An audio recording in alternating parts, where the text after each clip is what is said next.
Hi, welcome to Blade Motorcycles in Swindon. Thank you for looking at the Aprilia Tuono 1100 factory. Let me just quickly take you around the bike and talk about some key features. You can see the bike is in mint condition. There's no damage to the paintwork, scratches on the wheels. It comes with the RNG protectors. It's equipped with a quick shifter. Moving towards the back of the bike, you can see it's got the RNG tail tidy. Protectors on the other side. Really clean engine cases, wheels.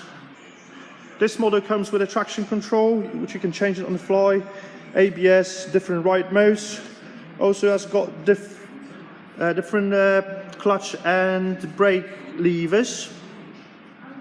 Nice clear digital display.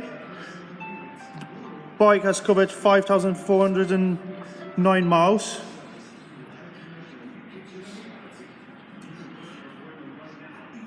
There you can see the switch for the ride modes. It also has the USB connector, so you can charge your phone when you're riding, and you can use the sat-nav. If you really like this bike, guys, please give us a call on the Blade Motorcycle Swindon number, or just simply click the link in the advert below. Thank you.